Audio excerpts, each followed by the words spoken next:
گھر میں برکت لانے والی کچھ عادات۔ آج ہم بات کریں گے ان خوبصورت عادتوں کے بارے میں جو ہمارے گھروں میں برکت، سکون اور خوشحالی لاتی ہیں۔ اکثر ہم شکایت کرتے ہیں کہ محنت تو بہت کرتے ہیں مگر پھر بھی دل کا سکون اور گھر کی برکت کہیں کھو گئی ہے۔ تو آئیے جانتے ہیں وہ 20 ہیبٹس جو اگر ہم اپنی زندگی کا حصہ بنا لیں تو انشاءاللہ ہمارے گھروں میں رزق بھی بڑھے گا، محبت بھی اور سکون بھی۔ السلام علیکم، کیسی ہے میری پیاری یوٹیوب کی فیملی؟ الحمدللہ میں ٹھیک ہوں اور میں امید کرتی ہوں کہ آپ لوگ بھی خیریت سے ہوں گے۔ یہاں پہ ولاگ کا آغاز میں نے مارننگ سے کیا تھا۔ یہاں پہ میں بنا رہی تھی پراٹھے اور آئیے ولاگ سٹارٹ کرتے ہیں۔ کچھ ہیبٹس ڈسکس کرتے ہیں جس سے ہمارے گھر میں برکت آ سکتی ہے۔ دیکھیں، برکت صرف رزق میں نہیں ہوتی، ہماری صحت میں، ہمارے رشتوں میں، ہمارے بچوں میں، ہمارے گھر میں، ہر جگہ میں، ہر چیز میں برکت ہوتی ہے۔ اچھا، ہم سمجھتے ہیں کہ صرف دولت کا زیادہ ہونا یا اس میں برکت ہونا بہت ضروری ہے۔ ضروری تو ہر چیز میں ہے برکت، لیکن میرے خیال میں سب سے امپورٹنٹ آپ کا ذہنی سکون ہے، سب سے اہم آپ کا ذہنی سکون ہے۔ اگر آپ کا ذہنی سکون برقرار ہے تو اس سے بڑی برکت اور کوئی ہے ہی نہیں۔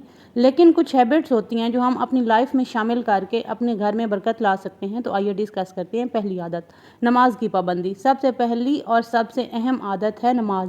نماز صرف عبادت نہیں بلکہ اللہ سے تعلق جڑنے کا ذریعہ ہے۔ جس گھر میں نماز قائم ہوتی ہے وہاں شیطان قدم نہیں رکھتا، اس لیے گھر کے تمام افراد کو نماز کا پابند ہونا چاہیے۔ دوسری عادت، قرآن پاک کی تلاوت۔ بعض اوقات کچھ گھروں میں قرآن پاک ہفتے میں، مہینے میں ایک دفعہ کھولا جاتا ہے، لیکن یہ کتنی غلط بات ہے۔ بینگ اے مسلم جب ہمیں بلیو ہے کہ کلام پاک میں بہت برکت ہے تو ہم کیوں نہیں پڑھتے؟ روزانہ کم از کم چند آیات قرآن کی تلاوت ضرور کریں۔ قرآن صرف برکت ہی نہیں بلکہ دلوں کا سکون بھی ہے۔ جس گھر میں قرآن پڑھا جاتا ہے وہاں رحمتوں کا نزول ہوتا ہے۔ تیسری عادت، صبح سویرے اٹھنا۔ رسول پاک صلی اللہ علیہ وسلم نے ارشاد فرمایا، اے اللہ میری امت کے لیے صبح کے وقت میں برکت رکھ دے۔ صبح جلدی اٹھنے والا انسان زیادہ برکتیں پاتا ہے، چاہے وہ تعلیم میں ہو، کاروبار میں ہو یا عبادت میں ہو۔ چوتھی عادت، صدقہ دینا۔ صدقے دینے سے مال کم نہیں ہوتا بلکہ بڑھتا ہے، چاہے 1 روپیہ ہی کیوں نہ ہو۔ نیت خالص ہو تو اللہ اس میں بے پناہ برکت عطا کرتا ہے۔ یقین مانیں جب ہم صدقہ دیتے ہیں تو ہم اللہ سے تجارت کر رہے ہوتے ہیں، اس میں کوئی شک نہیں ہے۔ ہم 1 روپیہ بھی اگر صدقہ دیتے ہیں نا تو اس کے بدلے اللہ تعالیٰ ہمیں بہت کچھ سے نوازتا ہے۔ پانچویں عادت، شکر گزاری کی عادت۔ اگر چھوٹی چھوٹی چیزوں پہ ہم شکر گزاری سٹارٹ کرتے، ہم اکثر ناشکری کرتے ہیں، جبکہ اللہ تعالیٰ فرماتا ہے اگر تم شکر کرو گے تو میں تمہیں اور زیادہ دوں گا۔ ہر حال میں شکر ادا کریں، چاہے معمولی چیزیں کیوں نہ ہوں۔ دیکھیں، ہمارے پاس ایسی بہت ساری نعمتیں ہیں جن کا ہم شکر ہی ادا نہیں کرتے، جن کو دیکھ کے ہم اللہ تعالیٰ کی طرف منہ کر کے اسے یہ بھی نہیں کہتے کہ تھینک یو اللہ تعالیٰ، آپ نے ہمیں دوسروں سے کتنا ڈیفرنٹ اور کتنا زیادہ دیا ہے۔ تو آتے ہیں اپنی چھٹی عادت کی طرف، استغفار کی کثرت۔ گناہ انسان کی برکت کو روکتے ہیں۔ رسول اللہ صلی اللہ علیہ وسلم نے ارشاد فرمایا، جو شخص کثرت سے استغفار کرتا ہے اللہ اس کے لیے ہر تنگی سے نکلنے کا راستہ پیدا کر دیتا ہے۔ روزانہ کم از کم 100 بار استغفار پڑھنے کی عادت ضرور اپنائیں، اور اس سے زیادہ اگر ہو سکے۔ اچھا، ایسا کیا کریں نا کہ ایک وہ جو کاؤنٹنگ والی ہوتی ہے تسبیح وہ لے لیں، اس پہ آپ بہت جلدی استغفر اللہ کا ورد کریں گے نا تو بہت جلدی کاؤنٹنگ بھی ہوگی اور بہت جلدی ٹائم کا پتہ ہی نہیں چلتا اور ہم ڈھیر سارا استغفار پڑھ لیتے ہیں۔ آتے ہیں 7ویں عادت کی طرف، والدین کی خدمت۔ والدین کو ہمیشہ خوش رکھیں۔ اگر آپ اپنے گھر میں برکت چاہتے ہیں تو اپنے پیرنٹس کا خیال رکھیں، ان کو خوش رکھیں۔ والدین کی خدمت گھر کی سب سے بڑی برکت ہے۔ جس گھر میں والدین کی دعا شامل ہو وہاں کبھی کمی نہیں آتی۔ ان کی خدمت کو بوجھ نہیں، سعادت سمجھیں۔ بلیو یو می، جب ہم اپنے والدین کی خدمت کرتے ہیں تو ہمیں دلی سکون ملتا ہے اور ذہنی سکون بھی ملتا ہے۔ ہر لحاظ سے ہمارے گھر میں برکت آ جاتی ہے، تو اور کیا چاہیے۔ آتے ہیں 8ویں عادت کی طرف، مہمان نوازی۔ مہمان اللہ کی رحمت بن کر آتے ہیں۔ رسول اللہ صلی اللہ علیہ وسلم نے ارشاد فرمایا، جو اللہ اور آخرت کے دن پر ایمان رکھتا ہے وہ اپنے مہمان کی عزت کرے، خوش اخلاقی سے پیش آئے، چاہے تھوڑا سا ہی کھانا کیوں نہ ہو، لیکن مہمان کی خدمت ضرور کریں۔ وہ ہم کہتے ہیں نا کہ ہم نے اکثر سنا بھی ہوتا ہے کہ جب اللہ خوش ہوتا ہے تو مہمان بھیجتا ہے، تو مہمان نوازی میں بھی بہت زیادہ برکت ہے۔ آتے ہیں 9ویں پوائنٹ کی طرف، صفائی ستھرائی۔ صفائی ایمان کا حصہ ہے، کہتے ہیں نا کہ صفائی نصف ایمان ہے، اس میں کوئی شک نہیں۔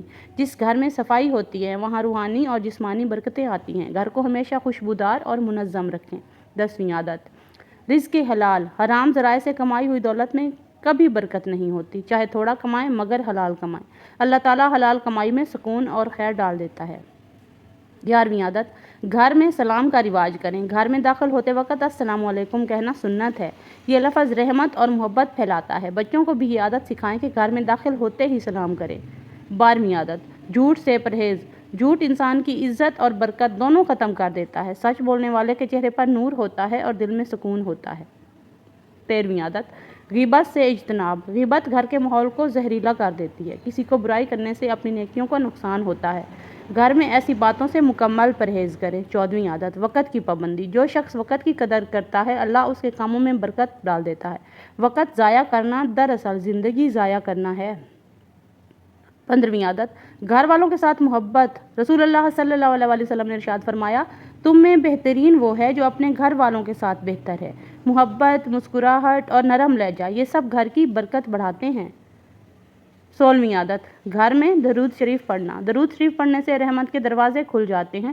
روزانہ چند لمحے نکال کر اجتماعی طور پر درود شریف ضرور پڑھیں۔ 17ویں عادت، زبان کی حفاظت۔ بد زبانی، غصہ اور تلخ لہجہ گھر کی فضا کو بگاڑ دیتا ہے۔ زبان کو قابو میں رکھنا برکت کا ذریعہ ہے۔ 18ویں عادت، اہل خانہ کے حقوق کا خیال رکھنا۔ ہر رشتے کے کچھ حقوق ہوتے ہیں۔ بیوی، شوہر، بچے، والدین سب کا حق پورا کریں۔ انصاف اور عدل گھر کو مضبوط بناتا ہے۔ 19ویں عادت، مشترکہ دعا کریں۔ روزانہ ایک وقت ایسا ضرور مقرر کریں جب سب گھر والے مل کر دعا کریں، چاہے مغرب کے بعد یا سونے سے پہلے۔ اجتماعی دعا میں بڑی تاثیر ہے۔ اپنے بچوں کو بھی سکھائیں۔ جب آپ اپنے بچوں کے سامنے اور اپنے بچوں کو ساتھ لے کر بیٹھ کر دعا کرتے ہیں، ہاتھ اٹھا کے اللہ سے مانگتے ہیں، تو یقین مانیں کہ ہر طرف برکتیں اور رحمتیں نازل ہونا سٹارٹ ہو جاتی ہیں۔ 20ویں عادت، اللہ پر توکل۔ کامیابی کا اصل راز توکل ہے۔ جو اللہ پر بھروسہ کرتا ہے اللہ اس کے لیے آسانیاں پیدا کر دیتا ہے۔ مایوس نہ ہوں بلکہ یقین رکھیں کہ اللہ سب کچھ بہتر کر دے گا۔ ویسے بھی بینگ اے مسلم تو ہمیں یہ بلیو ہے نا کہ ہمارا اللہ سب کچھ ٹھیک کر دے گا، تو پھر ہم کیوں گھبرا جاتے ہیں؟ ہم یہ کیوں نہیں کرتے کہ ہمارا توکل ہی اللہ پر ہو؟ ہم ہر چیز میں اللہ تعالیٰ کی رضا دیکھیں۔ اگر کوئی چھوٹا موٹا نقصان ہو گیا ہے تو اس میں بھی اللہ کی رضا ہے، اور اگر آپ کے پاس بہت کچھ آ گیا ہے اس میں بھی اللہ کی رضا ہے۔ وہ سب دینے والا ہے اور سب لینے والا بھی ہے۔ تو ہر ٹائم اللہ پر توکل رکھیں اور اسی پر بھروسہ رکھیں۔ انسانوں پہ کبھی بھروسہ مت کریں۔ گھر میں برکت آسمان سے نہیں اترتی، یہ ہماری عادتوں، نیتوں اور اعمال کا نتیجہ ہوتی ہے۔ اگر ہم ان 20 عادتوں پر عمل کر لیں تو نہ صرف ہمارا گھر بلکہ ہماری زندگی بھی رحمتوں سے بھر جائے گی۔ اللہ ہمیں نیک اعمال کرنے، شکر گزار بننے اور اپنے گھروں کو جنت کا نمونہ بنانے کی توفیق عطا فرمائے۔ آمین یا رب العالمین۔ یہی تھا آج کا ولاگ۔ ملتے ہیں کل والے ولاگ میں۔ اللہ حافظ۔